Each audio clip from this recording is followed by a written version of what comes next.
Uh, okay, we are live. We are live. Kevin's here. Tiffany is in Atlanta. She says she's having dinner with her family. She should be checking in around 7. It is 7:01, but I'm sure she'll be checking in sometime soon. You Uh, and I have both seen Tiffany's uh, uh, food bill, so I don't know, man. She might be in about 8. no, absolutely. Yeah. Forgive me if I'm bad. My allergies have been kicking my butt for the last 2 to 3 weeks, and this is like the worst of the worst of the worst I've ever had allergy issues. Wow. And so I'm So still I think over. a lot of people do, Carl. Maybe we should do a show on health and allergies coming up then, because yeah, a lot of people have been. I know a lot of people that have allergies. Uh, I've never had them before, so it's not something that affects me personally. But like I said, I know people that go through the ringer like you, man, dealing with these allergies, and it's tough. Yeah. Yeah. Sorry So about that. everyone, thank you for joining us. Please like, share, subscribe to our channel. Please remember this is for entertainment purposes only. We own none of the content. Anything we say for entertainment purposes only. And like I said, please like, share, and subscribe to our channel. Hit the notification bell, and please like the channel. That's how we get more views. That's how we spread the word, as we say. Kevin, how you doing, brother? I'm good, man. I'm good. I'm light weekend for me. No major travel. Went down to Jersey yesterday and made some folks laugh in New Jersey, and made my way safely back to home. And so it's kind of like a light weekend. No major travel, or anything like I normally do. That's why I'm in early, Carl. I was in early today, right? I'm Yeah, usually the guy that logs on late, but not. I'm yeah. good, man. Life is good. No complaints, bro. Before Tiffany, so that's good. Yeah, Tiffany's having her Yeah, well-deserved vacation with the family. I ain't mad at her. yeah. So let me touch a bit on last week's show. Was kind of it kind of went off the rails, but not. I mean, not kind of. It got kind of heated. Um, so I'm not gonna spend too much time on this, but uh, we had a guest on, and he didn't take too kindly, as he said, to immigrants and coming to America, trying to. I don't think. I think the bottom line is he doesn't know me. I don't think he really knows me. Because anyone that's watched this show for the last 3, 4, 5 years, however long, maybe we're the five black comics. When it got down to Tiffany, myself, and just and Kevin. I mean, I think everyone knows me by now. I think that guy didn't know me, and it got kind of heated, and uh, I didn't even know what to say. There was a part, but there is a part of me that understood where he was coming from, but I think his anger was misdirected. Um, and that's all I have to say on that because I know me, I know what's in my heart, and I know the way I feel, and I do the show based off being black in America. That's I never tried to simulate. I never tried to pretend like I know what it's like to be a black American because I would never know. Because my background, where I came from, I didn't have to deal with a lot of stuff that Kevin and Tiffany and any black American watching the show has had to deal with. So he was throwing all that out and trying to, I guess he was trying to insult me by calling me Island Boy. And by the way, if you're not from the Caribbean, Island Boy is not an insult. So, Hey, Carl, we've actually done shows years ago. We've done shows on this particular subject that got the show heated. But we've talked about uh, immigrants, and mainly we talked about Africans, because I remember had a whole show based around how we feel a lot of Africans don't like Black Americans, And so we kind of did we've done shows on this type of stuff, how we feel, how Black Americans feel about foreigners, people that come to this country, how they don't really have a lot of love for us, because they don't know us and they learn, and so yeah, that's just you know, part so of the thing, man. But yeah, but but I Yeah. I understood. I understood. You know what I mean? But Yeah. like, but what I would say is, I'm sure if he were to had an issue with a white person, I don't think he would have that amount of energy in their face the way he had with me. For some reason, it's easier to have a lot of energy for other black people, but when you have to confront the actual person that's, from Yeah. they don't have. That's how it goes, man. I mean, we are harder on each other than we are on other people, you know. And I have said on this show, and I say this in my real life, and I say it all the time. I do avoid getting into people. I really do. I try. I life every day. Excuse me. And I try to make any black person I meet. I try to make their life as easy as possible. And I sincerely mean that. If I'm in traffic and there's a black person trying to cut in, I let them in. If I can say thank you or say something like to make, because I personally think black people deal with a whole lot of shit every single day. So I'm not going to add to it. And that's just the way I live my life. And I've said it on this show. I avoid arguments with other black. I do avoid conflict. I try to make. It may sound corny. It may sound like something I'm just saying, but I can tell you straight up. That's how I live my life. So the guy who was yelling at me and all that stuff, I don't hate him. His anger was just misdirected, and I think, and I've had this on the show before. Kevin, we had another person on the show who was angry at people from the Caribbean. I know that typically it's like they had a few. I'm sorry, I'll be alive. That's funny. I know you're talking about. I remember. No, nothing to do with me. They like people. Oh, I met this guy from Jamaica. He was an asshole, and you Caribbean. Wait, hold on a second. You met a guy from Jamaica. He was an asshole, but you Caribbean people are blah blah blah. Like every single Caribbean island has its own culture, its own. It's like a separate country. I don't think a lot of people get that. They think we're like one big mass of land, and no, it's every Caribbean. They have their own way of speaking, their own dialect. So if you have a problem with somebody from Trinidad, you can meet someone from Barbados or St. Lucia, St. Vincent, and it's a totally different, But anyway, that being said, we're cool. And so today's show, Kevin brought this to my attention. They are some mysterious lynchings of black men and black people in general in America. I am not sure. I know why it's not on the news. For obvious reasons, because for some reason they don't want to rock the boat or they don't want to cause concern. But there is a rash of lynchings, mysterious lynchings of um, black people being found, and they're claiming suicide. Yeah.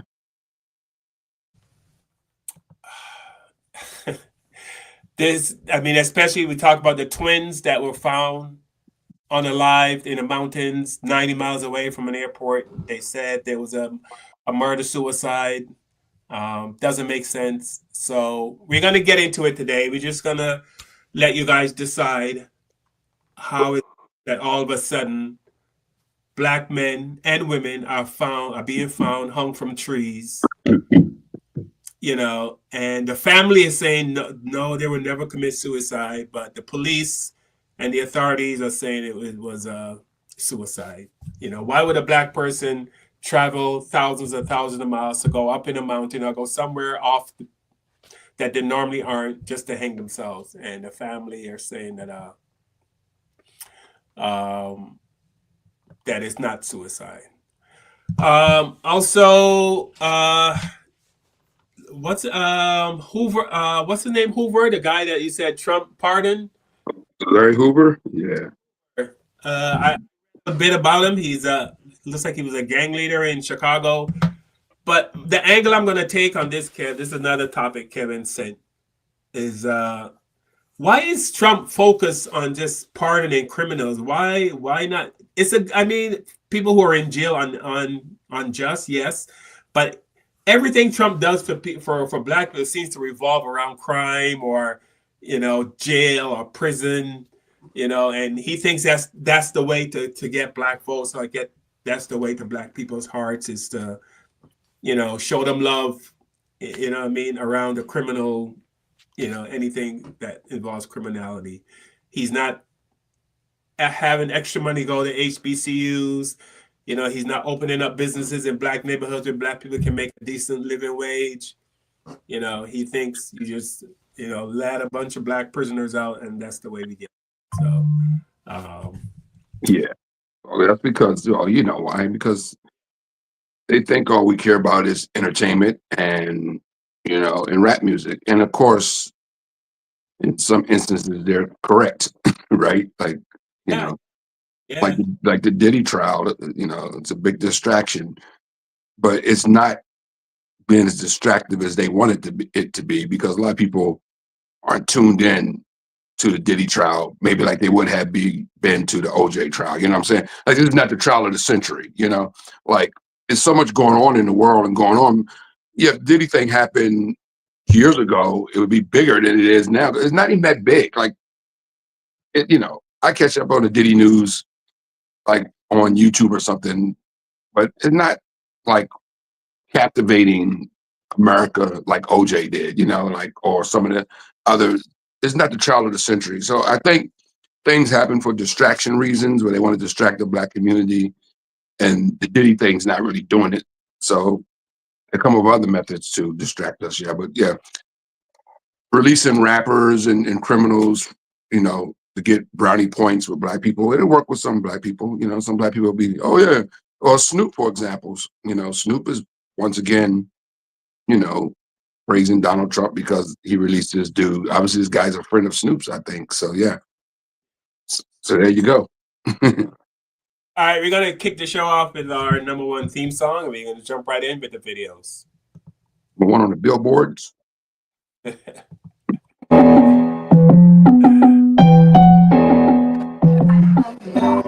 the knowledge you gain, break away from the chains. We helping you grow the Black Therapy Show. Dealing with the black trauma, we unpacking and inspecting all our baggage and drama. Cause we gotta unite. You gotta be the one to say. See a new future for my sisters and brothers. With Kevin, Carl, and Tiffany, you'll have an epiphany. We'll give you everything you need to handle the enemy. We're giving you empathy, we're gonna challenge you mentally. The right conversation so you grow exponentially. We built your penitentiaries, we built all your schools. Gave us brainwash education, just making us fools. Hatred was what we got in exchange for love. No more manipulation from my God above. It's Carl, Kevin, and Tiffany. Now welcome to the Black Therapy Show. Let's go. Let's The go. FBI will review a case involving a man whose death was originally ruled a suicide. That's according to our newspaper partners at the Times Daily. Denoris Richardson's body was found hanging from the carport at an abandoned home off US 72. Some family members believe he took his own life, but other relatives believe foul play was involved. 7 months before his death, Richardson filed a lawsuit against Sheffield police claiming excessive force. According to the Times Daily, Sheriff Eric Ballantyne asked federal authorities to investigate the case as a means of transparency.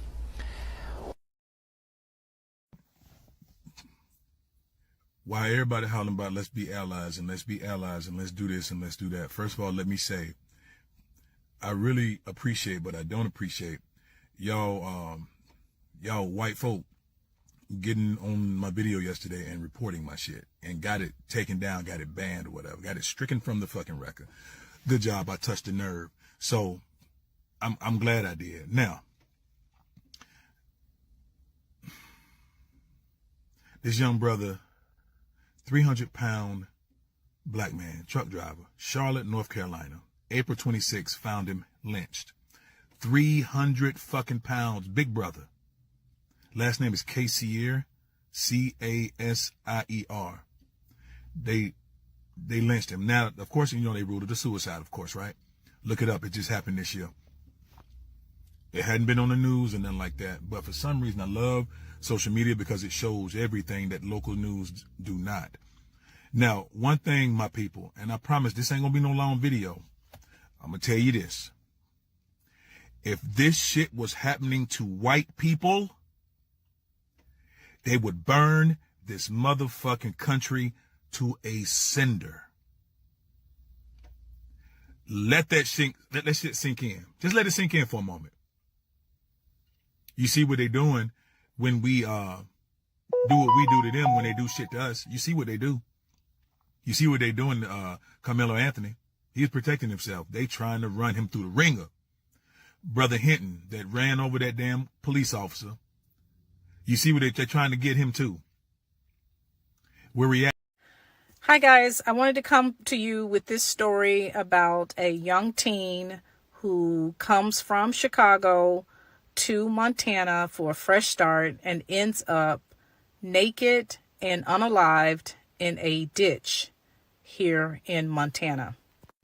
This is young Jalen right here, and his family is searching for answers after not getting very far with the Livingston, Montana Police Department. Now, I have spoken to the Livingston Police Department seen here, who has told me that they don't suspect any type of foul play, despite him having lots of bruises and cuts on his body. This is Christian Black, and he's already deceased in this picture. And all these correctional officers just standing around him, they're the ones who just ended his life in Montgomery County Jail, Ohio. And before I explain to you what exactly happened, the most disturbing part is they stand around his lifeless body for well over 6 minutes, closer to 7, before anybody attempts CPR. They flash the light in his eyes, they do the sternum rub, but it was pretty apparent very quickly that he was already gone. And they should have administered CPR immediately, not 7 minutes later. So Christian was in Montgomery County Jail, apparently housed in the mental health area. That's him in his cell, where he was. I'm so motherfucking mad. So we just gonna keep letting them kill us, right? Yeah. Us killing each other is another story on another story. That's another problem. We gonna handle that. But we gonna keep letting these motherfuckers kill us? 2 truck drivers that was black got killed months apart from each other. Hanging from a tree, same way. It's 2025, motherfuckers still out here hanging people from trees. This happened in what? South Carolina, North Carolina? One of the Carolinas. If you know, comment down below. But on my mama, as black people right now, yeah, we killing each other, we gonna get to that. But we still letting motherfuckers hang us from trees? Make this shit make sense. Motherfucker get their ass whooped with the motherfucker rope if they put a rope in front of me. Boy. Oh, my mama, I'm not playing. I'm not playing. It's 2025. Motherfuckers out here still killing people by hanging them from a tree. I wish a bitch would. On my mama. They gonna see real unity. Ain't gonna be nobody gang banging. We gonna be gang banging against the Ku Klux Klan. On bro grade. Y'all, how are we still having this conversation? We still let motherfuckers hang us. Hey, y'all see my shirt though? And my mama. Y'all go research some of them people. But we still let motherfuckers hang us though? I'm hurt. I'm fucked up about it. So, you feel me? I don't know. Maybe we all need to come together, have a meeting where the fucking government not involved and orchestrating it. We just need to do it amongst each other. And fucking figure this out. Cause this right here, fuck Diddy, fuck fuck all of Hollywood. We own the biggest problem that it always been, and that's why we like this. The audacity these people have to be hanging a motherfucker. The audacity. I'm blue. Yeah, so we just saw those videos of, mysteriously black people found hanging from a tree, and this has increased, I don't know by how much, but it's been a lot more than it was in the past. And the question I asked, I think it's in the title of the show, is what would make white people happy? You know what I mean? Like, what do they want? And judging from the actions, it seems like they just want us to disappear. They don't, I don't know. I mean, well, let's say the racist white people. Scooby, one of the people who watch the show. What up, Scooby?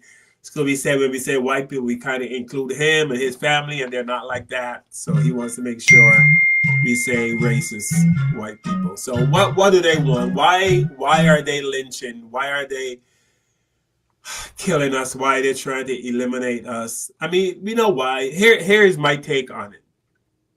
And I watch CNN a lot and some of these other news shows, and they always have a person on the Republican side or one of the MAGA people, and you always have the Democratic or the liberals arguing with them, trying to get them to see their side, and you have the MAGA people, the Trump people, the Republicans trying to argue their point. I think we have to realize these people are who they are. They've shown us who they are for the last 400 years. They haven't changed. They haven't wavered. They have done nothing to show that they ever or even want to change ever. They are who they are, and I don't think a lot of us are ready to accept that yet. We think we can change them. We think we can make them wake up one day and say, you know what, we've been wrong. We've been wrong about the way we treat black people. We've been wrong about the way we see them. We need to change. I believe it is not going to happen. Racist people are who they are today. They'll be the same thing tomorrow. They'll be the same way next week. And I think the sooner we accept it and realize that these people are who they are and there's nothing we can do to change them, and we need to find another line of defense or another way of dealing with these people and stop trying to change or see, because the reason we are finding these lynchings, these people lynched, because they just don't want to be around us. Like comedian Godfrey said, they just don't like black people. It's just plain and simple. But how do we go about doing something about it? That's up to us as a collective people. I don't think it's going to take one or two or three of us. It's going to take a whole bunch of us. But my bottom line for me is they are who they are, and we have to find a new way to deal with these people. Kevin, what do you think? I think that we have to find ways to just be more aware of our surroundings for starters. Truck drivers, are in a very interesting situation because they make their living traveling in their truck, in a lot of rural areas, delivering goods. So they're not safe, traveling these back roads. I've traveled these roads myself as an entertainer, Carl. I'm driving to North Carolina next week. Western North Carolina, which is a mountainous area, a lot of rural areas, mountains and back ass towns. And, you go through a big town and then you're in some small towns for about half an hour. You just try to know your surroundings. You try to have your gas tank full. You try to travel in the daytime. When you make stops, your surroundings. When you make a stop, be careful at gas stations or going into different markets or whatever. You just know if you're being followed. These are things you just have to do. Unfortunately, you just can't let your guards down. When you're traveling out here, because these people are out here. Like we say, it's not all white people, but we have those people that still want, to do things like lynch us and still want, to march through the streets. We've had a lot of people marching through the streets lately, clans. They're not even called Klan anymore. Now they're Proud Boys and the Jigaloo Boys and the Oath Keepers, like they're Jim Crow 2.0. They didn't updated their names, and they don't wear the hoods anymore, and they now wear the tan outfits with the mask. We've seen this on, a lot of it's been going on lately, Carl. There's been a lot of uprising white power protests, marching, whatever the hell you want to call it, in the streets of America, like every other week in a different city, So right now they're just emboldened, dude. They're emboldened to think that this is our shit and we're taking it back. We got our guy at the top, he got his ice out, grabbing everybody, and you know, those ICE agents, they're not just doing their job. Most of those guys are down with, you know, the philosophy of what we're talking about. You're down with the supremacy thing, you know. So they're just doing what they believe in their heart, and that is basically, you know, making America white again. Yeah. Which every black person, not every black person, but I would say 99% of black Americans, when Donald Trump said make America great again, we know what that means, you know. We know, because first of all, when was America ever great for us? It wasn't, right? So we know what that means. It's just code for make America white again. It's a code. It's code language, you know. So these people aren't stupid. That's why they support him. You know, that's why I tell people all the time to come on my show, come on this show, and they pit the Democrats against the Republicans, and they, oh, they're all the same. Oh, they're both racist. We hear that a lot on this show called, well, yeah, Biden's racist. I don't remember the Proud Boys marching for Biden. I don't remember the Oath Keepers marching for Biden.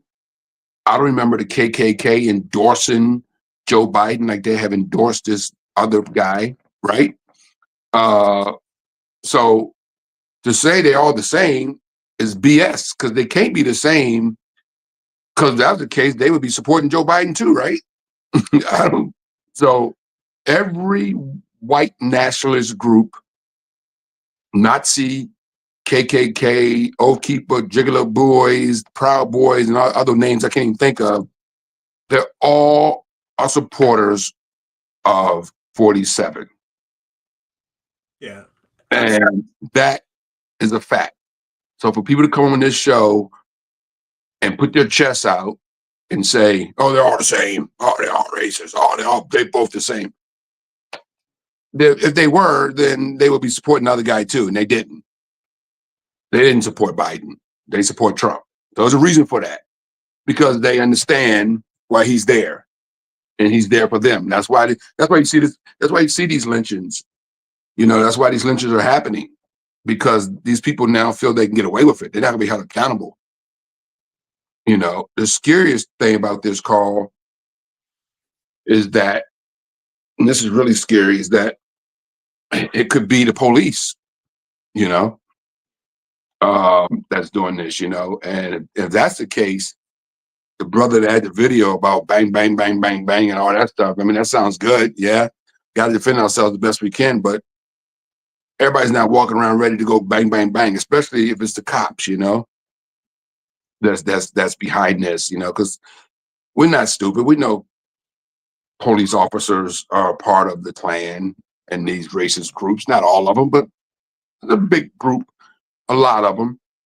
I think I've told this story on the show before, Carl. My brother and I, my brother does vending work. He sells stuff. So we were at a NASCAR event in Richmond, Virginia one year. And at this NASCAR event, my brother comes across, he was selling these sunglasses to, you know, all the people down there. So we come across this group of white guys, and they had Confederate flags and all sorts of, they were in, you know, just everything. But that's half of NASCAR, Confederate flags flying around and all these, you know, and these guys go, "What's up, Henry?" And we're like, "What? What's up, Henry?" They knew my brother. They were police officers from Washington, D.C. And my brother works in Washington, D.C. for years on the National Mall. So he knows all these cops, you know, he hustles them all. So all these police officers know my brother, you know. So when that group of guys, maybe 20, 25 guys, go in street clothes with Confederate flags on, bumper buttons on their leather jackets and all that stuff, whatever. "What's up, Henry?" And, you know, I'm walking my brother. I'm the muscle. I'm there to make sure nobody, you know, F with him and take his money and all that sort of stuff. But, you know, this these guys were cops. My brother, yes, it's U.S. Park Police. U.S. Park Police with Confederate flags on their clothes, because they had a NASCAR event in Richmond, Virginia. They're not on the National Mall in their police uniform. You know what I'm saying? So that just proves my point, that these guys put on these uniforms and go to work But when they take off those uniforms, they go back to a different world, you know, a dark world. Yeah. So yeah, that was just living proof right there. That, you know, we can't trust the cops either. Can't trust nobody. You know, so and I'm afraid it is the cops pulling over black people and then, you know, put them in a position where they're being lynched. Because once you get pulled over by a cop, what you gonna do? You're screwed. If he's a bad guy and he wants to take you out, or he sets you up for his boys to take you out, you know, there's nothing you can do. You sit on this curb while we go through your car, make sure everything, ain't no drugs in this car, you know, whatever. Now he calling his boys. Yeah, we got one sitting here on the corner here in the mountains of North Carolina. Yeah, and they set you up, you know. So yeah, it's, you know, it's scary, man, what's going on right now. And I don't have no answers, Carl, other than just be careful in your surroundings and just, you know. Yeah, I mean, we're just making people aware of what's going on because, like I said, it's not in the news. You're not hearing about it. It's happening a lot.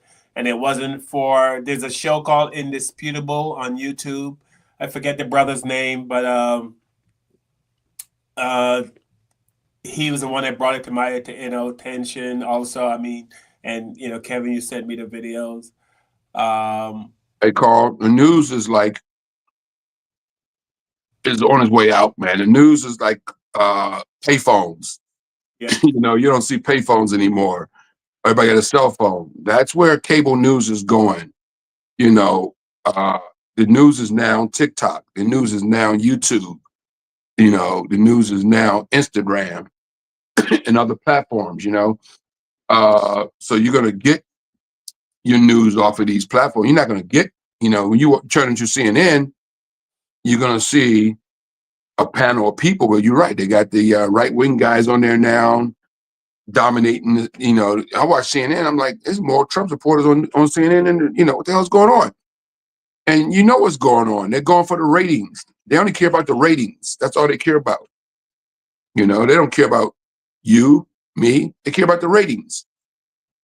And that makes ratings. When you got guys like Scott Jennings, who's a big time Trump supporter and a cold-blooded racist on CNN, on everybody's show, you know, it's crazy, you know. And I'm like, why is this guy on this show? I refuse to. I like Abby Phillips. I won't watch her show anymore because of Scott Jennings.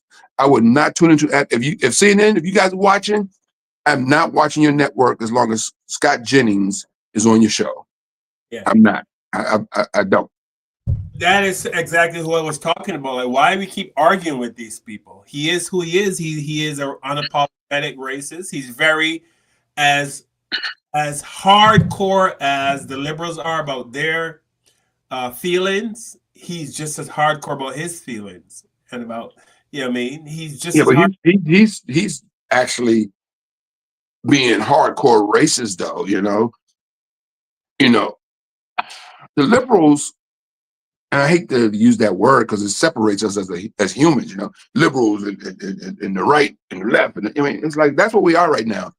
You know, I was on Facebook strolling today and I saw some guy, these lefties, excuse me, lefties, you know, like, what the hell is that? Lefties, you know, we're not even human anymore. We're now lefties and rights and liberals and, you know, and MAGA, you know, we're all been got into this thing now. And there's MAGA and liberals and like, we're so divided. Like, we're actually, if you go on social media, we're actually in a civil war, like not a physical one, but a verbal one, you know.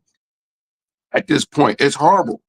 I mean, I'm on social media because I'm a professional entertainer. I need social media to promote my shows, to stay in touch with people that like my shows. I have a fan base out there, believe it or not, you know. So I have people that follow me, you know. So I'm constantly on social media promoting Kevin Lee, the brand, right? But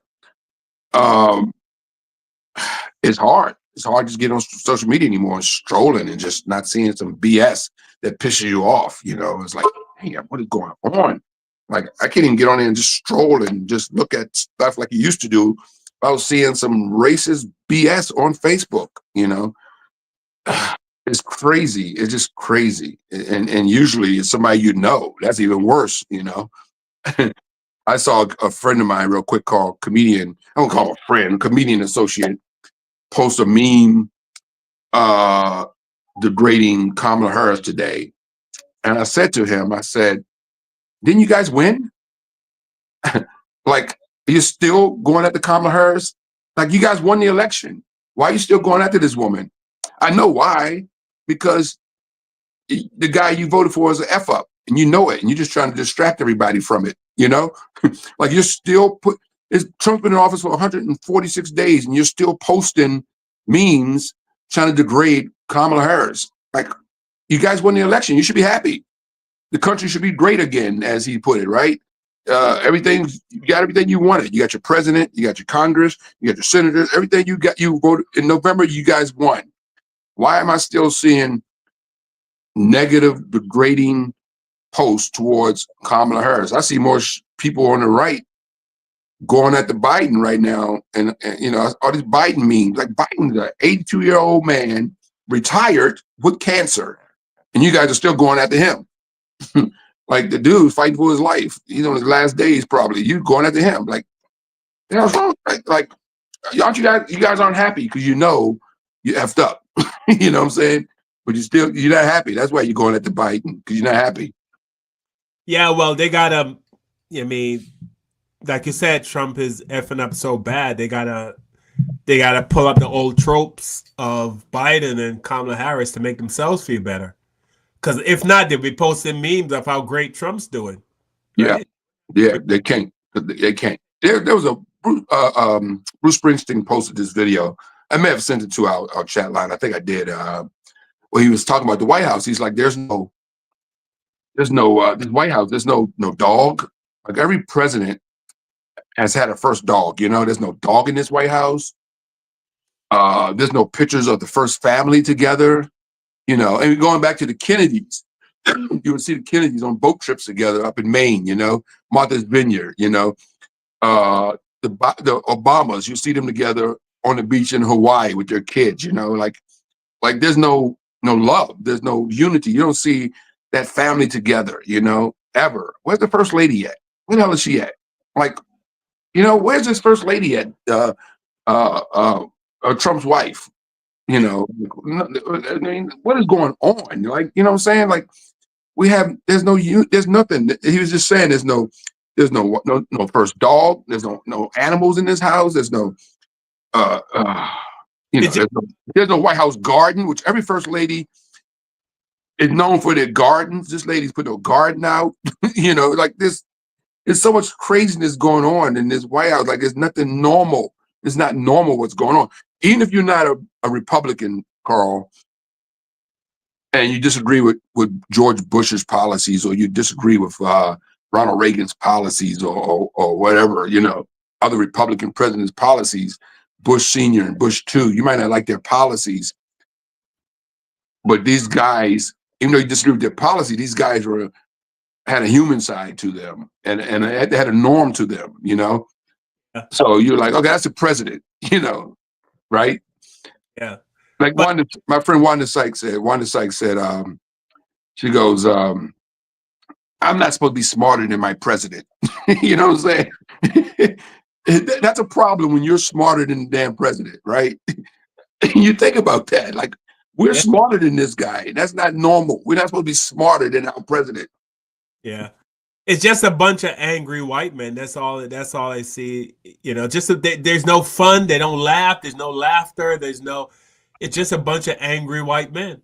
Yeah, and that's what he was trying to point out in the video that Bruce Springsteen put that video out, and he was just pointing that out, that there's no love in this White House. And if there's no love in this White House, there's no love in this country. You know, like, there's no love. Like, my brother and I used to go down to the Christmas tree during the Christmas season in DC. We grew up in DC. So that national Christmas tree, when you go there, Carl, I don't know if you've ever been there, but it's the most amazing thing.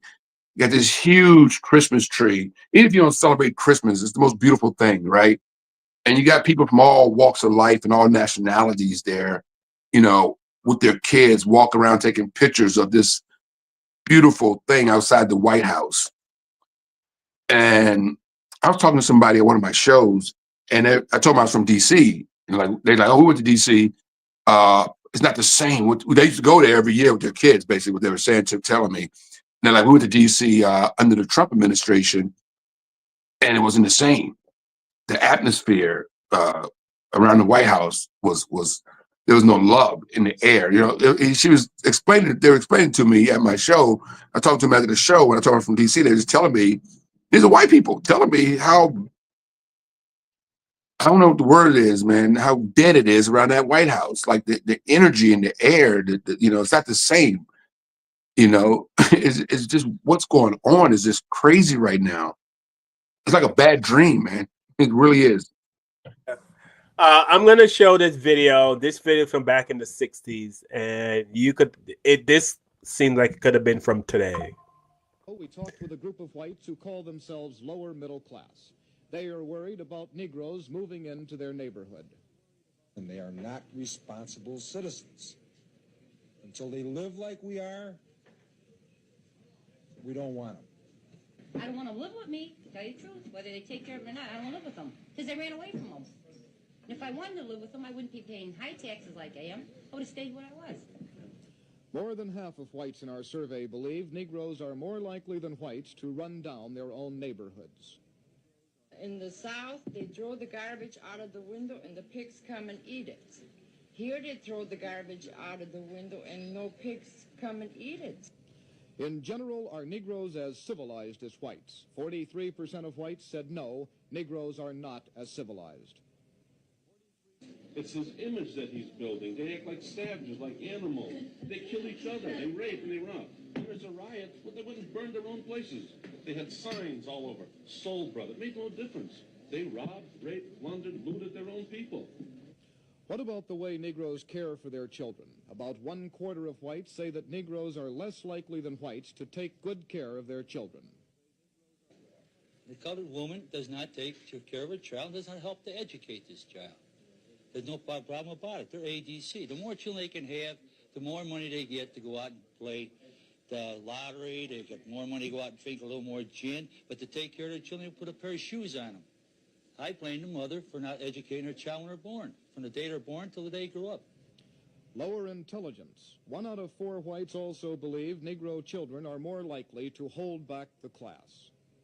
When you were in school, your mother made sure you did your homework before you went out. A colored child, if mother and father don't...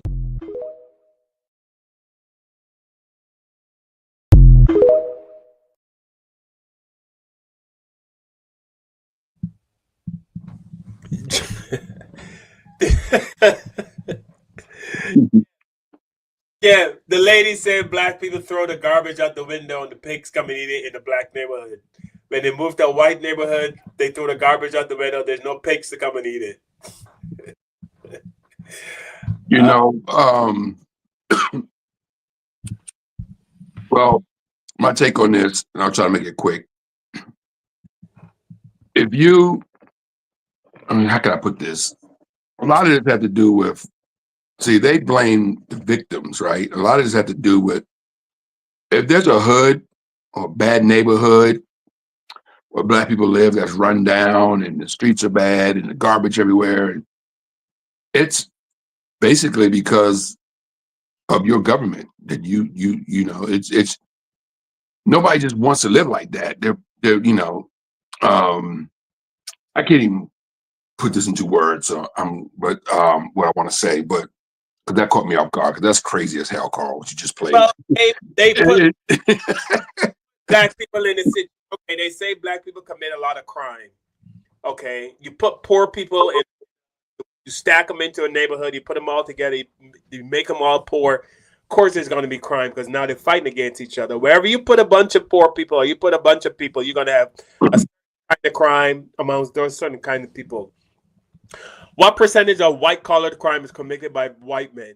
Like 99% of white-collar crime, like embezzlement and Ponzi schemes, you know what I mean? Insider market trading, all that kind of stuff is committed by white men, right? Because that's where most of the white men are. Well, Carl, I'll go a little further. They're probably lead in violent crime too.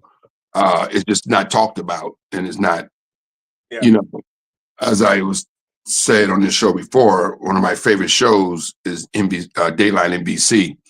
You know, my guilty pleasure is Daylight NBC and Snap and Crime TV with Nancy Grace. You know, I love these crime shows. Maybe I was in my former life was a detective or something, right?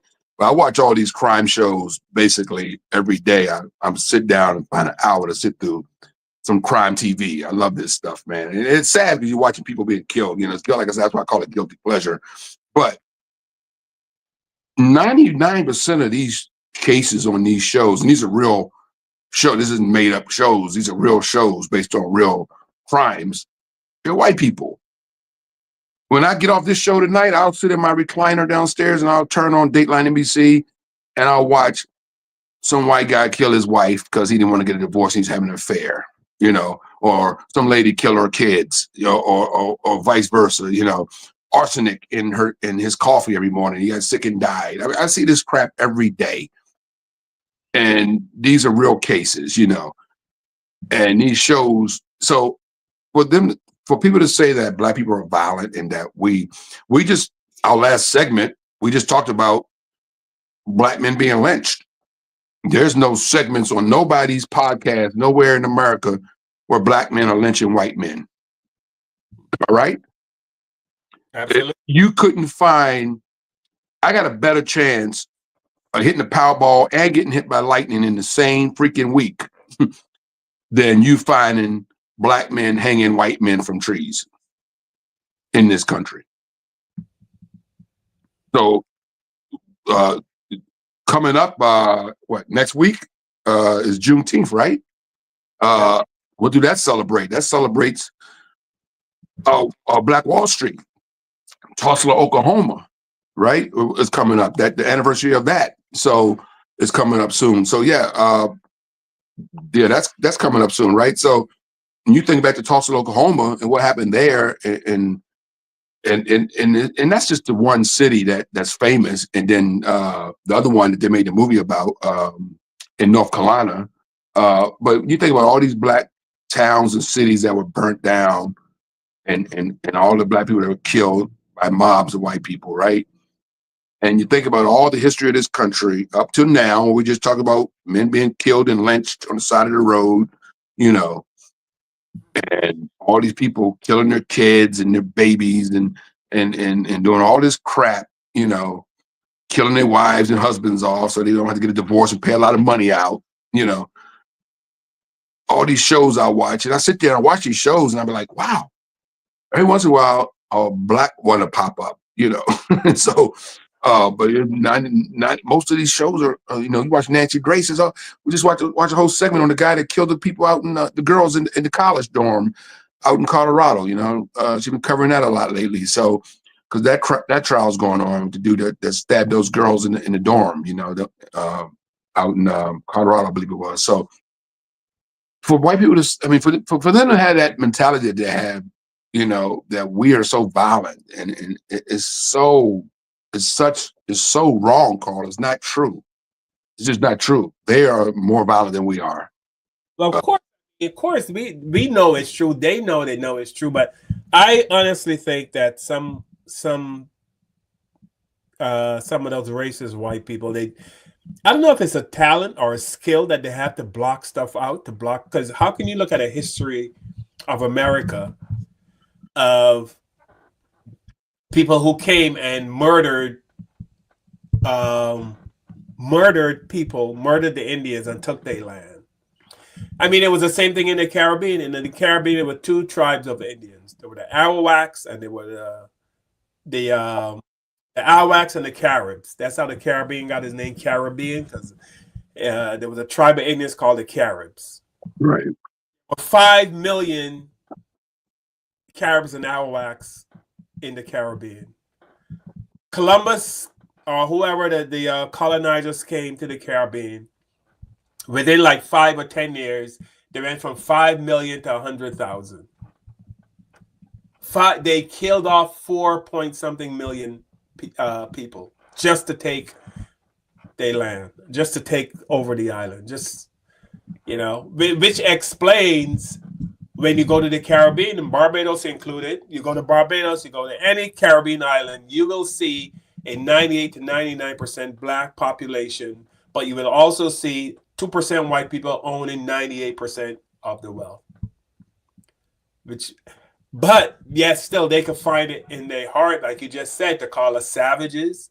You kill 4 point something million just to take what was theirs, just to steal it from them. But yet we're savage. Trish and I like this chicken place that we go eat chicken at. Fried chicken. They had the best fried chicken in the world. And it just happens to be in the hood. So I drive down there to get some chicken for us. At Kennedy's? What? Yeah, Kennedy's. Yeah. You know about Kennedy's, right? Kennedy has some bomb chicken, man. Never tried it, but I heard people raving about it. Yeah, Kennedy's chicken is the bomb. So I go down to the so-called hood, right? The bad part of town to get this. Kennedy's always in a bad part of town, right? So I go down to get the chicken, but I'm driving. I'm at a red light and look over, and I see all this trash all over the ground, Carl. And I grab my camera and I take a picture of it, right? And I said to Patricia, look all this freaking trash. And what tripped me out, the reason I took a picture, because I drove down that same street the day before and all that trash was on the ground. I was like, nobody walked by and said, let me pick this trash up. But that is the mindset of people that probably have given up. Right. It don't mean they don't care, right? Like these people say they don't care, they live. I think sometimes people just give up. They think that that's where they belong. That's where that's how they're supposed to live. That's their reality, right? They stopped dreaming years ago, right? So I think that's how, I think that's what it is, Carl, because you go to neighborhoods, you do see trash on the ground. You're like, why is there trash on the ground like that? Like, why did they put in the trash? Why don't you put that beer can in the trash can right there instead of throwing it on the ground?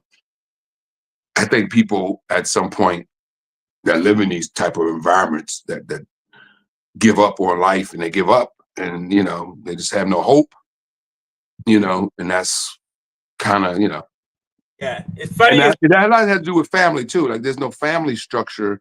A lot of times there's no family structure in these bad neighborhoods too, Carl, right? I mean, I grew up poor, but we didn't know we were poor. You know what I'm saying? There was so much love between my siblings and I and our friends and our neighbors and everybody that we didn't know we were poor because we had so much unity in our neighborhood. Yeah. We didn't realize we were poor until we became adults and go, damn, we're poor. You know what I'm saying? Like we didn't know we were poor growing up. So I think now, because these, low income neighborhoods, they're all one parent homes in most cases, So the system then already got the dad in jail, somehow, and of course, a lot of times women are raising these kids. I mean, it happens in these bad neighborhoods, it happens in white neighborhoods too. Don't get it twisted, because you can go to West Virginia or parts of Ohio or parts of Kentucky and see the same damn thing with white people, poor white people. Yeah. So it's not just black, it's poor people. It's a poor people thing, not a black person thing.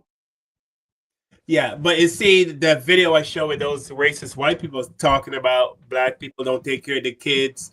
We don't, pick up the trash, or we put trash. And this is the way it works. And I'm sure you already know this. If they humanize black people, they would have to treat us differently. So in their mind, if they think of us as just murderers and rapists, like the guy said, we rape. He said black people rape. And the lady said black people throw garbage out the window.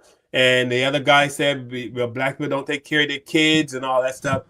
If you keep that mentality of a group of people, you allow yourself to treat them, the way you treat them, right? Because if you say nice things, then you would have to humanize them. That is true. I think a lot of white people, like a lot of racist white people, like the people we saw, they know. I think they know. Hey, Carl, you have been out, like going into your grocery store, and you're walking towards a white lady and they speak to you. Well, you know they're speaking to you because of fear, right? It's not because they want to speak to you. Yeah, It's of like course. that eye contact. I get that all the time. Of This course. lady just spoke to me because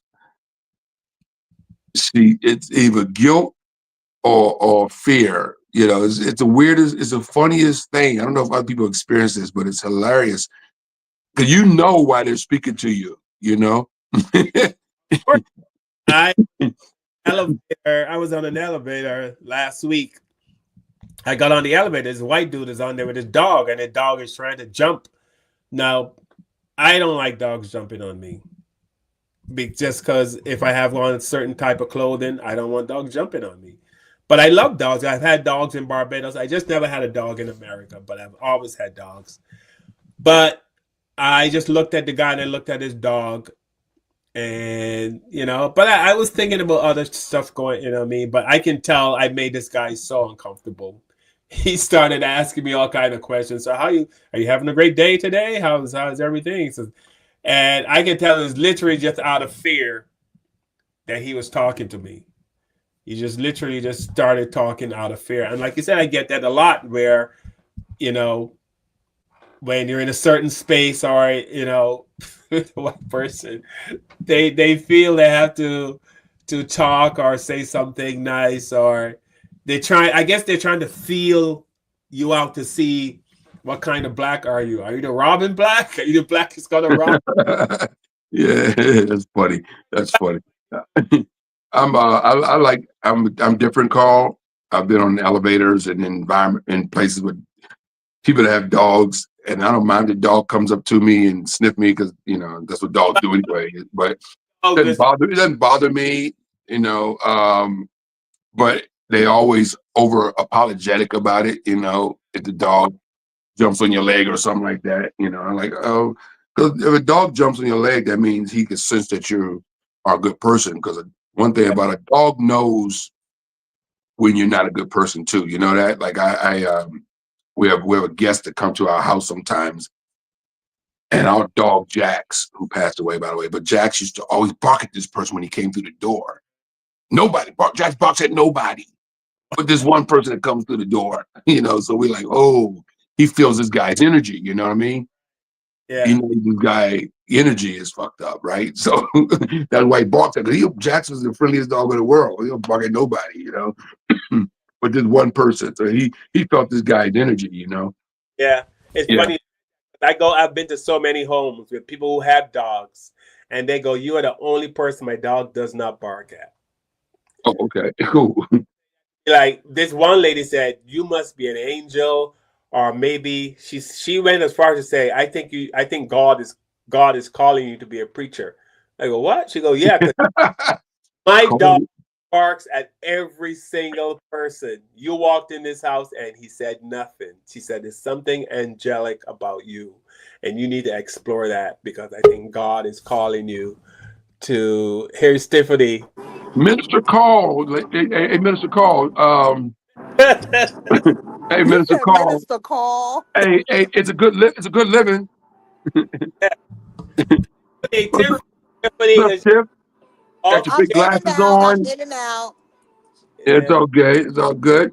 I had to tell y'all I love you. Tell everybody, welcome, welcome. I miss y'all all. I hope y'all enjoying the show. A girl is on vacation. where are you? Are you at a restaurant? Yeah, I was actually at a nice restaurant. It's called Bonefish Grill, and the Oh food yeah, was everybody we amazing. have those. Yeah, Buffet's Grill is very nice. They got good food at Bone. Did you try the Bang Bang shrimp? Yes, I ate it. I had some. It was very good. So Yeah, I'm Bang here Bang with shrimp my is very good. mom. Say hi, mommy. Hey, mommy. I'm here with my mom. My I how did she say she's like my nephew's wife. She's here. Hey, Say hey. how uh, y'all So doing? we What's here up? having dinner. Oh, cool. Who's picking up the bill? That's what I want to know. Kevin, you are. Who else you got I there, got so Tiffany? much to talk to y'all about, but I know we're gonna have to do this next Sunday when I'm back in Brooklyn. But we have Okay. a lot to talk about. I love y'all all. I just want to let y'all know that I love y'all. All Love right. you too, sis. Be safe. Have fun. Have a good time. Thanks for tuning in. All right. Bye. Bye, Bye, baby. Tiff. Bye. See you later. Yeah. Yeah. So yeah, so I was saying like yeah, this I've had that many, many times where this guy had a pit bull and I walked in his house and the pit bull just sat on the chair. Just it was laying on the couch and the pit bull didn't move. And he was and also I'll give you another funny story. So one time I had my car towed. I was parked. I was parked illegally, but I ran into this building. I parked my car outside. I ran into this building. I was going to drop something off for a friend. I dropped it in the lobby. By the time I ran back outside, this tow truck driver had my car up in the air, literally. So long story short, the police came because this guy and I almost got the fisticuffs because he was trying to tow my car. And then once he put my car down, I couldn't find my wallet. So I go back to the tow truck office. Those places are always shitty looking and mean looking. I go back to see if this guy had my wallet because I couldn't find my wallet. And so I go there, and then this guy came out, this big muscly. I didn't give a fuck. I here for my wallet. I'm gonna fuck everybody up. Now, mind you, it's just me and like 9 other tow truck guys. I really didn't give a. I was so pissed. I really didn't give a fuck. I just was gonna kick everybody's ass and their mama. I was gonna f everybody up, and they were all like, they probably thought I had a gun or something because I was bold about the whole thing because I'm literally surrounded by these guys and I'm not backing down. And one guy went inside and came up with a pit bull. And I don't know if this pit bull is the pit bull that usually, but the guy let the pit bull go, and the pit bull came and just sat next to me. The pit bull came and just sat right next to you. Wow. Next to me, and the guy was like shocked. And then I can see they're looking at because usually they probably have to hold it back, and the pit bull ran outside and just sat next to me. And I looked down at the pit bull. I looked back up, and I continue. And so I'm just saying that for some reason I have an effect on dogs. I have no idea why, but I've been around some of the meanest dogs, and they just do nothing. They just do nothing. But I want to show this video. We were talking about being poor. There's a video of a girl saying that black people make poor look cool. But I want to see that. That sounds good. Look cool. I think black people have this may ruffle some feathers, but I don't give a fuck. I feel like black people have revolutionized poverty and made it look so fucking cool that people think we like it. Nah, I ain't gonna lie. I think that black people have made That's poverty look bar. so cool that people think we fucking like it, bro. We don't like it. We're just making the best of it. Even the trauma that come from it, niggas aspire to it. Like niggas want to be a tough nigga. You don't realize this nigga ain't tough. This nigga just watched his daddy die and his mama on drugs and like his life. That nigga traumatized. That nigga got PTSD. He ain't tough, but he got he's traumatized. And to the point where a nigga could grow up in a home like this and aspire to be from the projects. It's because, unfortunately, people think that blackness is tied to poverty. They think that the black experience is being poor. That's why when you have others who equate poverty to being black, I don't have any privilege, I grew up poor. Why the fuck do you think because you've been broke that you know what it feels like to be black? No, you don't. You've just been poor. Well, I think that those people that say they're just liars. It's just like cut and dry. Like I said, we've made poverty look so easy and so cool that they think that it's we synonymous. just are cool. You're not gonna take the cool. You're not gonna take the rhythm. Is for the cool. Yeah, you're not gonna take the rhythm out of black people's steps. You're not gonna keep black people quiet. I think we're always gonna be too loud when we were never meant to be heard. And you're never gonna stop us from being creative. So we're gonna find ways to express. And it's just as much as you're gonna have somebody that is gonna be critical of America, you're gonna have somebody that celebrate their neighborhood. Correct. And both things exist. And I think that you get into glorification when you got record labels pretty much creating a blueprint for what our music should be. Right. And they putting it in a spreadsheet. This does well and this does And well. they got a checklist. And they got a checklist, and these words have to be mentioned, and this is the subject matter. And you're gonna tell me blackness. And you're gonna tell me black. Yeah, the sister said black people make poor look cool. Now here's another video, Kev, of and this video is recent. This one actually broke my heart a little. This back to we talking about, you know, the way black people are being treated and being lynched. This sister was pulling up to her house. She's trying to get out.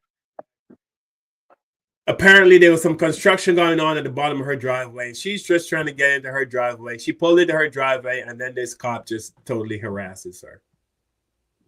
Okay, I'm standing out here with a police officer who I didn't realize was a police officer. I was trying to get into my driveway so that I could park my car. I let them know more than once that my house is right here, that I needed to get through. Didn't realize that he was a police officer, but now he's telling me that I can't go anywhere, and he keeps blocking me, even though my house is right here, and I told them that this is where I live. I live at 1134 Montello Street in Massachusetts half the time. I just drove back from New York, and I'm trying to get to teach my students. That vehicle is coming back to a 2024 Lexus IS 350 color gray. It's registered to a party out of Framingham, Massachusetts, active altogether. I'm sorry, man. 5 Mike Foxtrot Delta 14. Is that the place? And now he's checking my plates. And I don't know what's going on. I just would like to get in my house. He kept blocking me and would not let me walk to my house. I don't know what I'm being held for. And this is crazy because they do construction out here all the time. This is the first time I've seen them actually block where I can't get to my house. I told them several times that my house is right here and I had to go around. All I did was say I'm going to my house. He walked over to me and starts telling me that I can't go inside my house, that I violated some rules. I just feel like he's trying to drop his authority on me, and it's not okay. So unless I'm being arrested for something, I'm gonna go in my house and change my clothes and get ready for work. This is crazy. This is absolutely nuts. And I'm gonna leave my phone on because right now he's checking my plates, which are legal.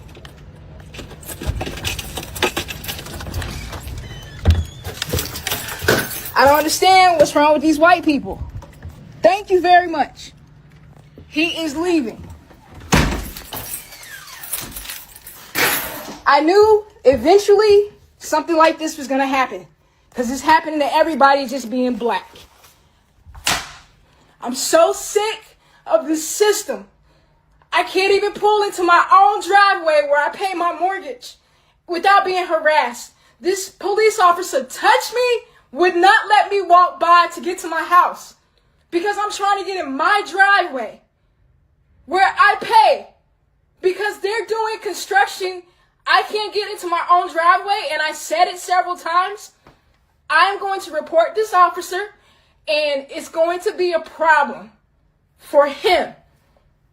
Do not let people treat you like this, no matter who you are. He was. Yeah. Yeah. You know, he just because listen, this is the way police officers think. They think if you're black, you have some kind of warrant. You have something going on. They're like, you're black, something. There's something, we're gonna find something on you. Either the car was stolen, the plates are not yours, and they think they're gonna find something. They figure when I pull a black person over, there's a high possibility there's something illegal going on. And that's all I can do. She said she's driving a Lexus. He saw her and she seemed pretty educated. She said she lives half the time in New York, so it seems like she's in New York and Massachusetts. She's a teacher. Maybe she's teaching at a college, and a college, I don't know, maybe a high school, I don't know. But obviously, this is not a person that's interested in any kind of crime.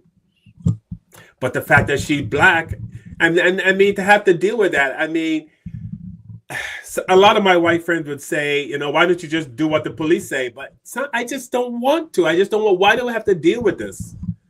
You know what I mean?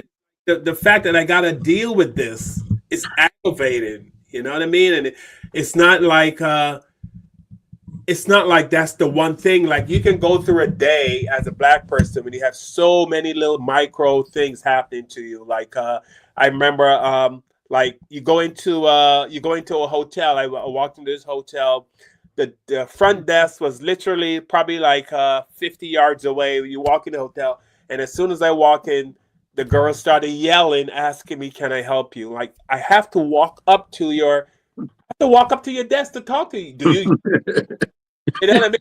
Excuse me, sir. Can I help you? Can I, like, bitch? I have. Can I come up and talk to you? You know what I mean? You deal with that. Then you probably get on an elevator. There's a person on there acting like you want to take what they have. You know what I mean? And then you go out shopping, and there's somebody fall. I mean, it's just a whole litany of things that you deal with as a black person. So when this one thing happens to you, people are like, well, why are you so? Because it's all the other bullshit I got to deal with every single day. It's like, Jesus freaking Christ, give me a break. Can I get a break? You know what I mean? So looking at that sister, some people would say, well, why don't you just cooperate with the police? Because it's just one more thing you don't want to have to deal with. I just don't want to have to deal with it. I would like a race-free day. Is that possible?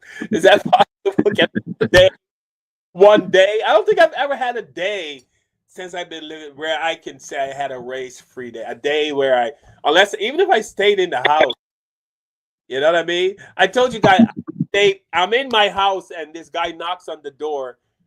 I think he was solar panels or something like that. And he says to me, are you the homeowner? I go, yes. Do you live here? Yes. Are you the one that pays the bills? Yes. Are you the one that pays? 4 questions in a row that only the homeowner would be able to ask. The guy asked, homeowner, yes. Are you the one that pays? Yes. Are you the one that pays the mortgage? Yes. You know what I mean? Like, dude, what you need to hear from me? I mean, I'm in my house chilling now. You make me feel like I just broke in and So I get that system, man. It's like some days you just need a break, and unless you're black, you wouldn't get it. And I know a lot of Caucasian people. They're like, well, they don't get it, and they don't have to get it because they're not us. You know what I mean? Like women have to deal with shit every day. When I was married, my wife would ask me to go put gas in the car. Hey, can you go up? I'm like, why? Why can't you just go put gas in your car? And she explained to me, when I go to the gas station, there's always some guy trying to talk to me or staring at me. But me as a man, I never thought of that. Right. Gas in the car, right? I'm sure if Patricia goes to put gas in the car, her experience is totally You don't put gas in the car. there you go. That's for you. You know what I mean? That's you protecting her. Absolutely. So I mean, people just don't understand, and sometimes I wonder and I ask my wife, don't white people talk to each other and tell each other all the little racist stuff they do? And apparently, no. Apparently, it's a big secret, amongst the Somebody did I think I heard this on Joe Madison show years ago. I think a survey was done, and they said most white people don't have black friends, and the only way most white people know black people is through maybe their jobs. Like they go to work, they might work somewhere with black people, but then when they need that job, they have no, interaction with black people. And I mean, that's crazy when you think about that, right? like I do this joke on stage where I'm on stage and I shake a lady's hand. It's first time touching a black guy. And you know how many times they say yes? A lot.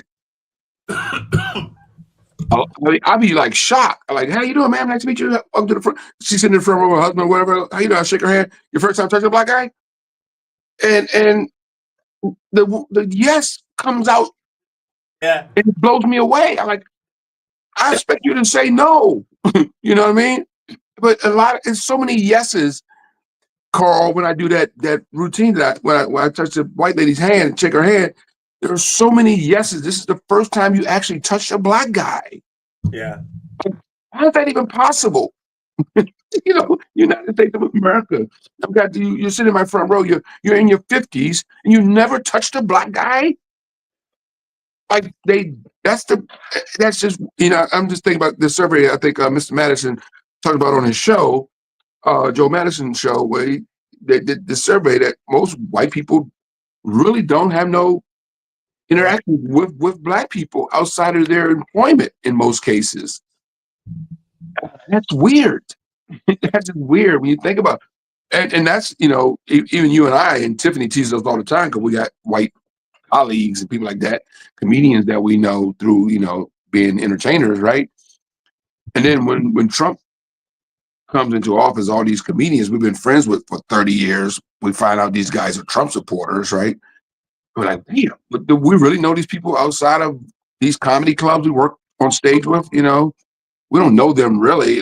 Most of these guys, we know them, through comedy, but a lot of these guys, I don't, work with them. I've hired them when I had my own comedy club, I booked them, but I don't go home with them. I don't know who, what neighborhood they live in and what their beliefs are in their head, right? We're all cool in the comedy club. Yeah, what's up, man? Yo, what's up, yo? What's up, Joe? You know what? Then Trump comes in, you find out Joe is agreeing with all the racist shit Trump is doing. You're like, wait a minute. I've been knowing this guy for fucking 30 years. What the hell is going on, right? Then you think about it, right?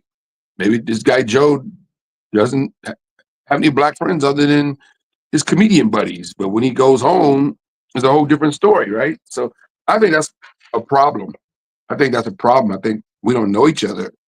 I don't know how, in this day and age, we're still in a position where people don't know each other, people don't communicate with each other, and don't know each other. I mean, it's really weird when I touch people and they go, "Yeah, it's the first time to touch a black guy." Yeah, and it just blows me away, man. I'm like, "Are you serious?" You know, like it was a joke. I thought you were gonna say yes. It's freaking crazy, bro.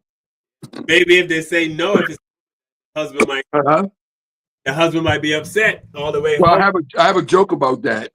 That's part of the joke is when they say yes. But your husband didn't know about that. So yeah, it kind of leads them into that, right? So I expect a yes so I can get my joke off. But a lot of times, I mean, I expect a yes, but then a lot of these people, it's their first time touching a black guy. It's me shaking their hand from the stage. What the hell? How's that even possible? That I mean, even if you work with black people, you don't shake their hand at work, or I mean, I don't know, you never know what type of job these people have, right? But like, how do you not have black friends, like real black friends? Forget work colleagues, but just even black friends. Like most white people don't have black friends.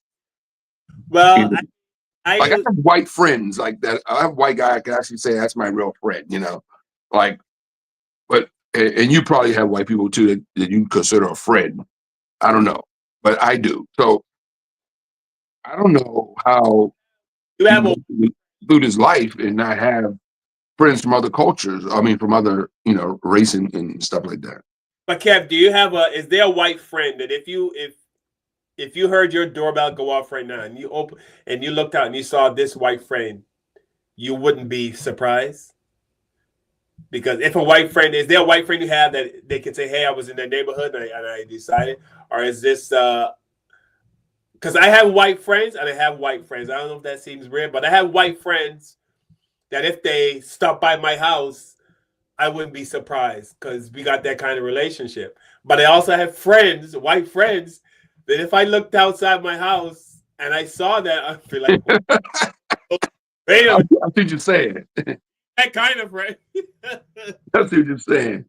No, I'm not that. I would even at this point in my life have black friends that look out my door.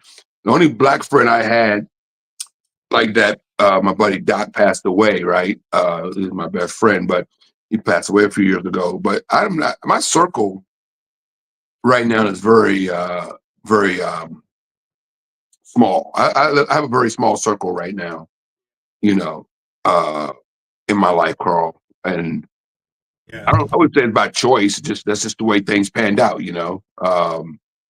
My circle's small. I don't have a lot of friends, male friends. I don't hang out. I don't go. Hey, honey, I'll be back. I'm going out to play some pool. I don't have that life. Uh, Same I'll leave the here. house. I'll leave the house to go to the store, or I'll leave the house to go out of town and do shows.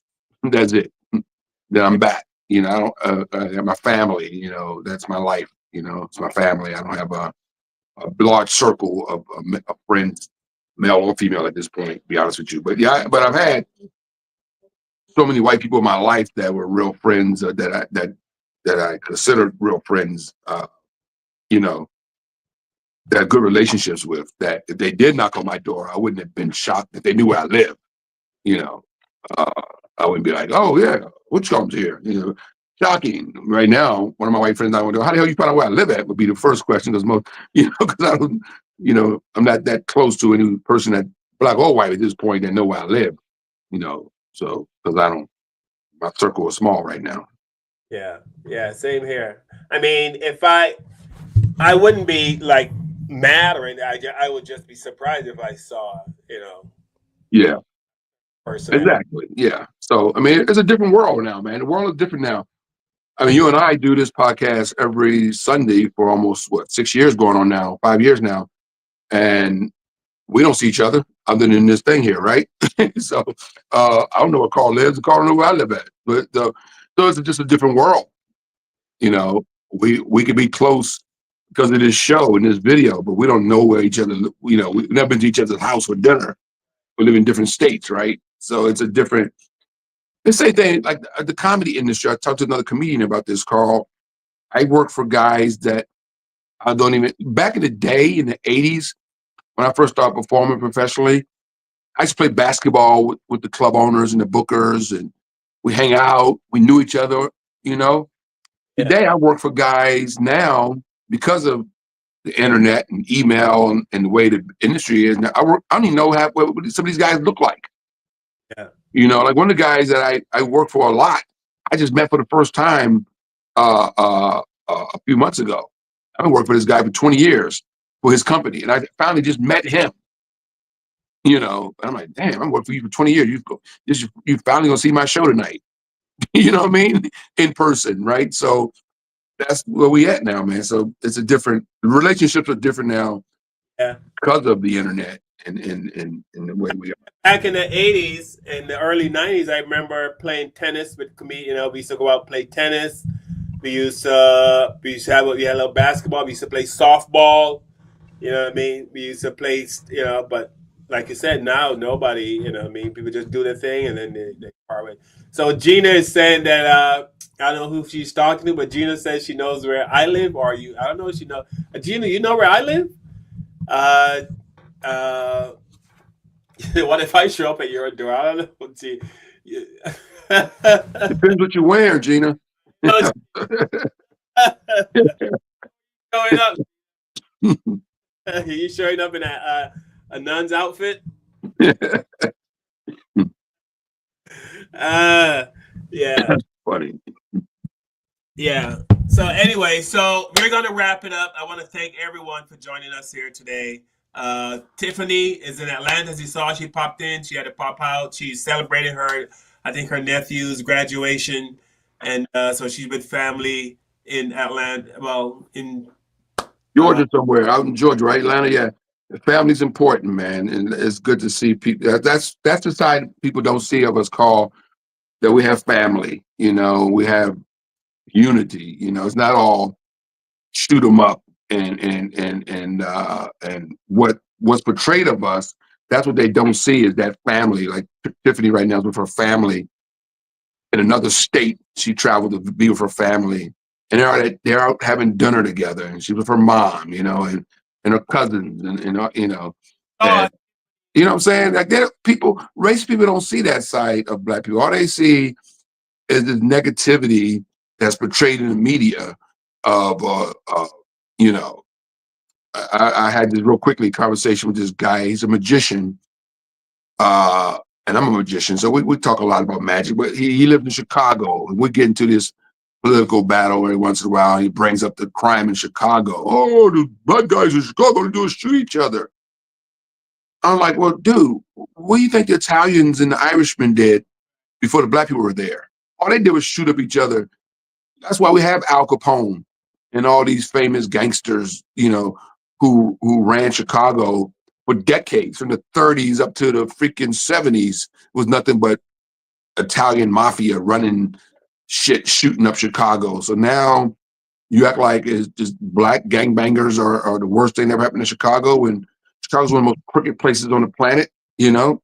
And I had to school them, man. Like, dude, I get it. I get some black gang violence now, but before it was black gangbangers, there was 60 years of freaking Italian and Irishmen shooting each other up in Chicago.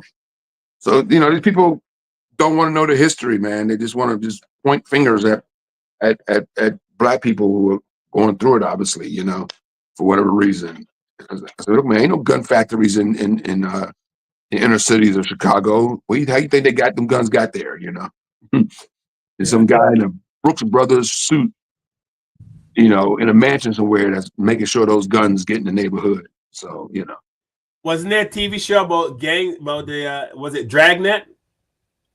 Was it? I'm not quite sure. Was that Chicago? Yeah, Dragnet, yeah.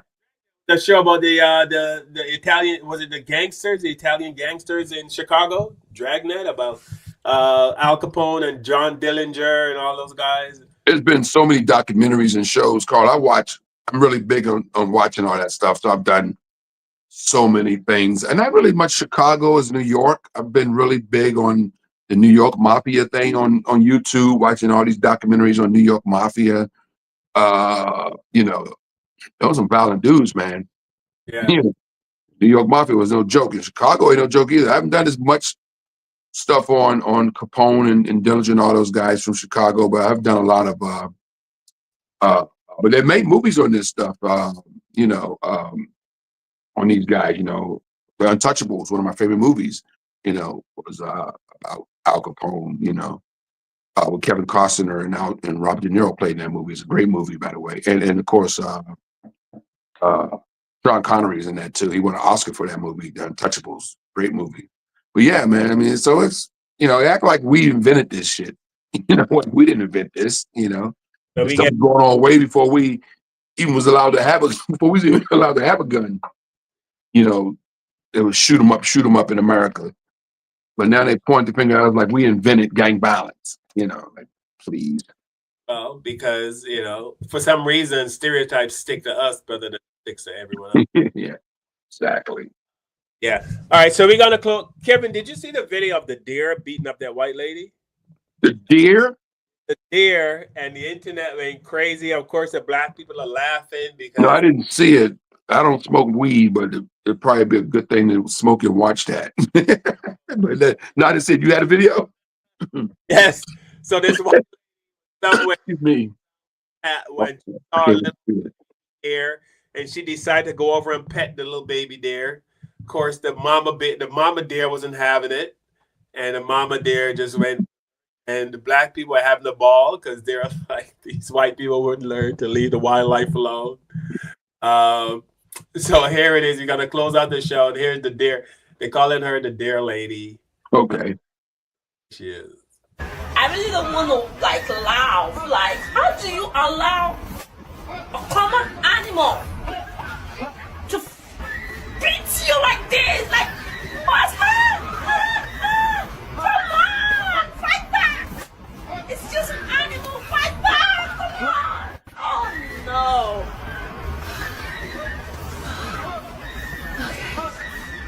Okay.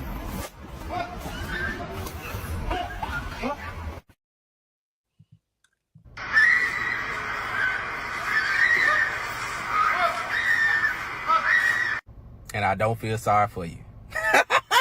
Like Germix, I'm 99% sure that you was messing with that little deer, that baby deer. If you go back and watch the video, that little baby deer run across the camera like, damn, mom, my bad. She came over to me. Then mama deer put them hooves on you. You know how mad a deer gotta be to hit you with a 2-hoof combo? Not one. Mama did this. me your shit. So that's that's the deer lady. Some white lady was Damn. and the deer Whip. yeah. So that Hey, was you don't mess with animals and their cubs, man. Animals don't play. When it comes to their cubs, they will get you. That's why a lot of black bear attacks happen, bear attacks, period, because if you're around a bear and those cubs are nearby and the mother thinks you're a threat, you got a problem. so she learned the hard way. But I ain't never seen anybody get their ass whipped by a deer. Damn. Like she just sat there, just holding her head, just run, just. He probably was in shock. Like, who? Deers usually don't attack people. Deers are very afraid of their own shadow. They're like real life Scooby Doo's. So you had to really piss that deer off. Yeah. Yeah. I have a video. I'm looking for this video of okay. The sisters reading some poetry. So since Tiffany's not here, I'm glad this is for you and I. The sister's reading this poetry, Kev, but I don't think I heard one word she said. But it is good poetry. Uh-oh. Try to focus on the words because I couldn't. So. I put my glasses back on. Okay. Let's hear it. There's a message in there somewhere. So, Uh-oh. yeah, but there's a message in there, but I just couldn't focus. Okay. You got a little soft porn coming.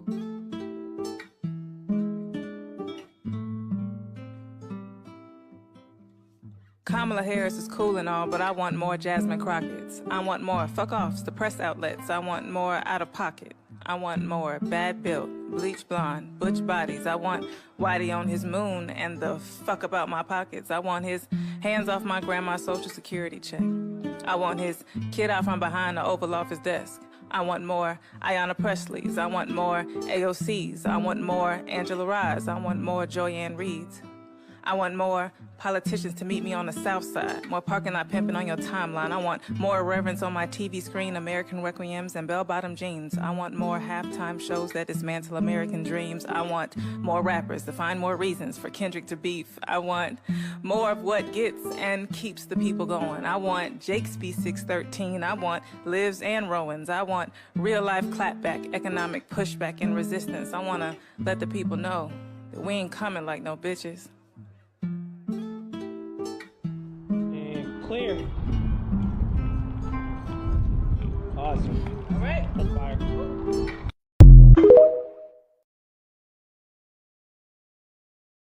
Did you get the message, Kev? I got the message. You got to play that for Tiffany next week. I think I got as far as I heard. I want more Jasmine Crockett's. After that, it was a blur. Good music. I like the music. The music was good. The music was beautiful. It was beautiful music. Nice choice of clothes. What was she wearing there now? Was that underwear? Was that underwear underneath of that? Or was that looked like that was weird. I was looking at that. Yeah? Okay. I don't know. That was great poetry, Carl. I'm glad you showed that. What is Gina hollering about? Uh-oh, what's she saying now? Is that what men like you guys is that what men like? Then you guys can fuck off. Is that what men like? What do you mean? You're talking about the girl reading the poetry, Gina? I don't know, Gina, you upset because we love the poetry? The girl read some great poetry. Great poetry. She made a lot of sense. I'm a big fan of Joy Reid. Yes, absolutely. What up, Nicole Cole's just checking in. So anyway, we are getting ready, like I said. To wrap it up, yeah, my bad. Tiffany couldn't be here because she's in Georgia with her family. Tiffany, we love you and we miss you. You popped in and we appreciate that. So I want to thank everyone. Mama Lee, Captain Tobias, thank you for checking in. Mama Lee. Also, Renee Lewis. Also, Dr. Rich. Damn chair. Dr. Rachar Ritchie is the name I was trying to remember about the person who also, has a YouTube channel that, gives you the real news, the black news, what's going on in the black world. As usual, Scooby D2 is checking in. Thank you to all those watching. Thank you for those watching on Instagram and Facebook and, of course, YouTube. Thank you to everyone.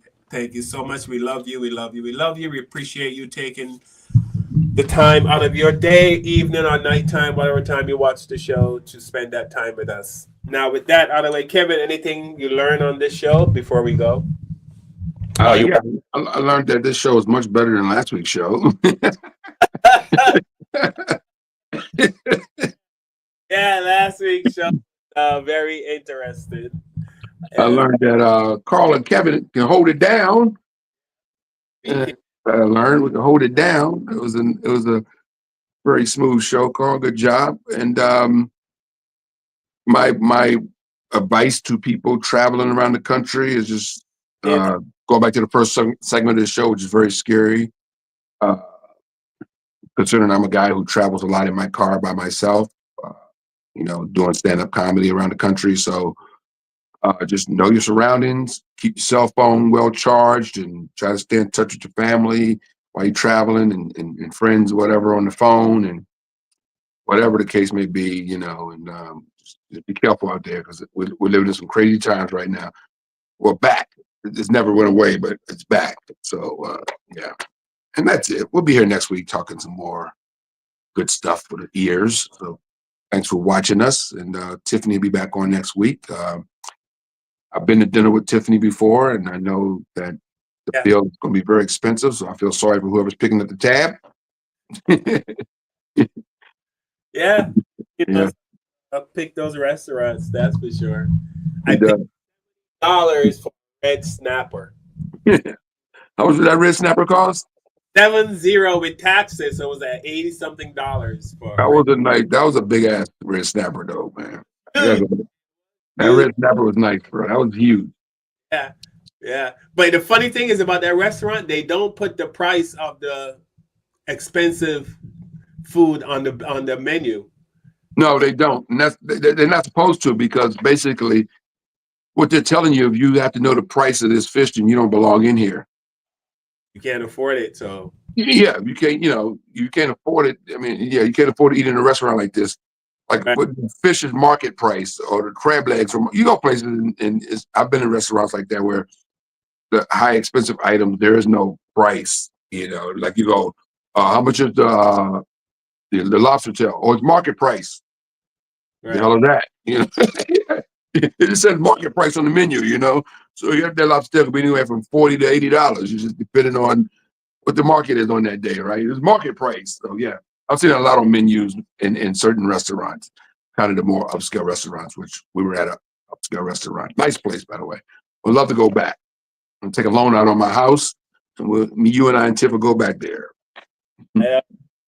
All right, so we got to close out the show. So apparently Johnny Gill had a big Memorial Day cookout, and he had lots of celebrities. Yeah, birthday. I thought it was a birthday. It was a birthday bash, or was it well, some videos say Memorial Day, some said birthday. I don't know if it was a combination. I don't know if Johnny Memorial Day, maybe he was, but it was kind of a birthday / Memorial Day bash, and it seemed like a fun time. A lot of celebrities was there. Jeffrey Osborne sang a song, and a lot of celebrities. It looks like just a. Yeah, I saw Kenny Lattimore was there, Jeffrey Osborne. A lot of people was there singing, and it was like a great time, man. And that's awesome to see. And once again, going back to our thing again, we're living large, we're living good, man. Everybody's not in the hood, on food stamps. People are here living their best lives and getting it in, So that was great to see. Yeah, man. So here's a bit of the cookout, the Johnny Gill cookout, and then we're gonna close it out with our song. Here we go.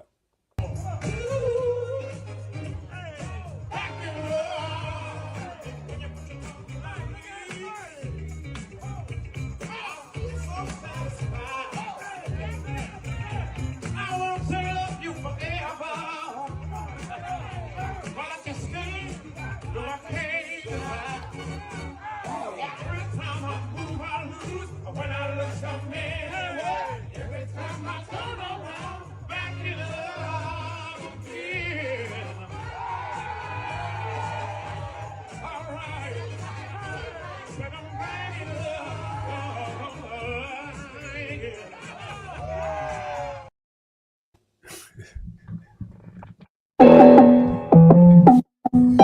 That could even lose some damn weight.